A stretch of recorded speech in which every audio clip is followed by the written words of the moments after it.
जैसे मोहम्मद की क्या औकात, पूरे पाकिस्तान में आग लगा देते। और साहब वो जेएनयू में जो घटना घटित हुई उस पर संसद में लोकतंत्र के उस मंदिर में बहस चल रही थी। मध्य प्रदेश का एक सांसद खड़े होकर कहता है कि देशद्रोह का नारा लगा देने से देशद्रोह नहीं हो जाता। हमने भी कहा श्रीमंत, तुम्हारे तो खानदान का रिकॉर्ड है, झांसी की रानी की हत्या करवाने के बाद भी तुम गद्दार नहीं हो। कहीं साहब झांसी की रानी की वो कविता, खूब लड़ी मर्दानी, वो तो झांसी वाली रानी थी, सुभद्रा कुमारी चौहान ने लिखी। सरकार बदलते ही पाठ्यक्रम से हटा दी जाती है और ऐसे लोगों को आजाद हिंदुस्तान में मंत्री, मुख्यमंत्री और केंद्रीय मंत्री बनाया गया। तब 4 पंक्तियां देशभक्तों के बीच में पढ़ता हूं और सामर्थ्य मिलता है ऐसी पंक्तियों को पढ़ने का श्री सत्तन जी के सानिध्य में। तब पंक्तियां पढ़ना चाहता हूं कि काश ग्वालियर राजघराने ने झांसी का साथ दिया होता, काश ग्वालियर राजघराने ने झांसी का साथ दिया होता, या सिंधिया की तलवारों ने गौरों का लहूपान किया होता, तो चिलचिलाती मरुभूमि में महकती फुलवारी खिल जाती। अरे सिंधिया गद्दार नहीं होता तो 57 में ही आजादी मिल जाती।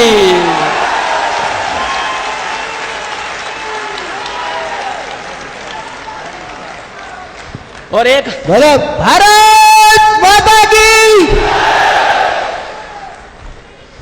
और साहब एक मंत्री हुआ करता था वो मणिशंकर अय्यर, उसने कहा कि एक चाय बेचने वाला व्यक्ति इस देश में कभी भी प्रधानमंत्री नहीं हो सकता है, और नरेंद्र मोदी को तो ऑल इंडिया कांग्रेस कमेटी में चाय का स्टॉल खुलवाएंगे। इस देश की जनता ने जवाब दिया और मणिशंकर अय्यर को चाय का स्टॉल खोलना पड़ा।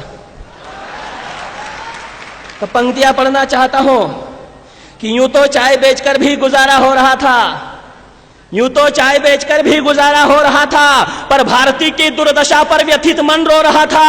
जरा झांक कर देखो भारत के पौराणिक इतिहास में, कंस वध करने वाले कान्हा जन्मे कारावास में, तानाशाहियों सामंतवादियों के मिथ्या भ्रम को तोड़ना पड़ा, और सत्ता के भूखे भेड़िए देश ना बेच दे इसीलिए चाय का धंधा छोड़ना पड़ा।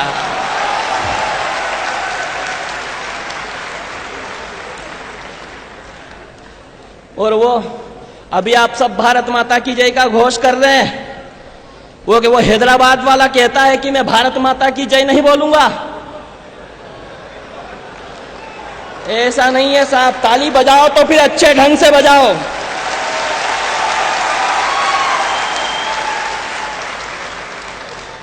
लोगों ने कहा कि स्थितियां नहीं बदली, हमने कहा स्थिति बदली है। इसलिए बदली है कि जब इस देश के तात्कालिक प्रधानमंत्री माननीय मनमोहन सिंह जी हुआ करते थे, तब उस पाकिस्तान के 2 कौड़ी के प्रधानमंत्री मियां नवाज शरीफ ने न्यूयॉर्क में कह दिया था कि हिंदुस्तान के प्रधानमंत्री की हालत तो देहाती महिला की तरह है। यदि मियां नवाज शरीफ ने अपनी अम्मी का दूध पिया है तो आज वही भाषा बोलकर बता दे।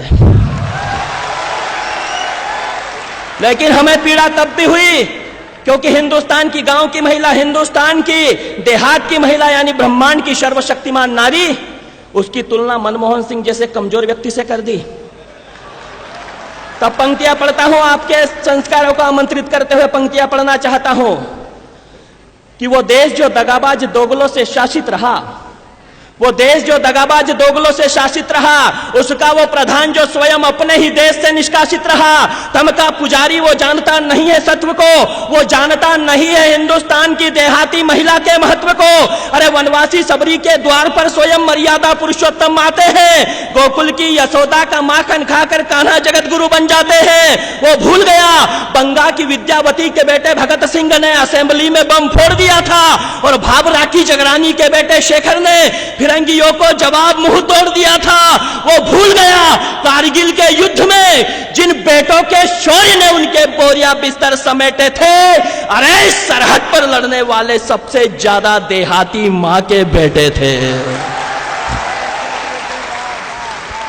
सरहद पर लड़ने वाले सबसे ज्यादा देहाती मां के बेटे थे। वो मां जो सूरज से पहले उठकर गायों का दूध दुहा करती है, वो दादी जो झोपड़ी में रहकर भी पोतों की सलामती की दुआ करती है, वो बहना जो गोबर सने हाथों से भाई के लाड़ लड़ाया करती है, वो काकी जो गालियां देकर भी जिंदगी के सबक पढ़ाया करती है, वो फसल काटने वाली, वो गोबर बिनने वाली, अरे सबकी सभी स्वाभिमान हमारी है। बतला मियां नवाज शरीफ, एक भगोड़े से अधिक क्या औकात तुम्हारी है।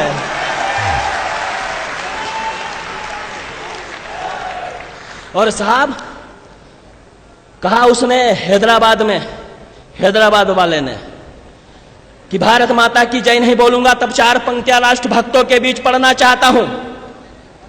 हमारी निष्ठा किसी व्यक्ति में नहीं, हम तो त्वदीयाय कार्याय बद्धा कटियम वाले लोग हैं। तब पंक्तियां पढ़ता हूं कि 7 सुरों को मिलाकर एक लय बोले, 7 सुरों को मिलाकर एक लय बोले, तुलजा भवानी के सिंह की भांति होकर निर्भय बोले, जिसकी रगों में हो अपने पिता का खून, केवल वही भारत माता की जय बोले। एक बार उठे पूरे 100 लोगों के, पूरे सदन में एक एक व्यक्ति के हाथ उठे, भारत माता की, भारत माता की, भारत माता की, वंदे वंदे वंदे।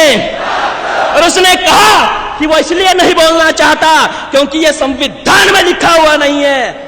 तब पंक्तियां पढ़ता हूं, इंटेलेक्चुअल पर्सनालिटियां बैठी हुई है, यहां कानून के विद्वान लोग बैठे हैं, यहीं कई शिक्षाविद बैठे हैं, और डॉक्टर हरिओम पवार जैसे लॉ यूनिवर्सिटी के प्रोफेसर बैठे हैं। पंक्तियां पढ़ता हूं आप सभी राष्ट्रभक्तों के बीच में कि अशफाक उल्लाह खां की जिह्वा पर, मेरी बात यदि आपको ठीक लग जाए तो पुनः बताना कि ये लोक माता हिल्याबाई का इंदौर है, कि अशफाक उल्लाह खां की जिह्वा पर भारत मां की जय के नारे थे। अशफाक उल्लाह खां की जिह्वा पर भारत मां की जय के नारे थे। भारत मां की जय कहकर कुर्बान हुए अब्दुल हमीद हमारे थे। अग्नि पृथ्वी आकाश त्रिशूल दे निज धाम चले गए। भारत माता की जय कहते डॉक्टर अब्दुल कलाम चले गए, और तुम कहते कि भारत मां की जय किसी विधान में लिखा नहीं, इस मां माटी का वंदन संविधान में लिखा नहीं। तो सुनो, ये उल जुलूल बकना संविधान में लिखा नहीं, ये बकरे जैसी दाढ़ी रखना संविधान में लिखा नहीं।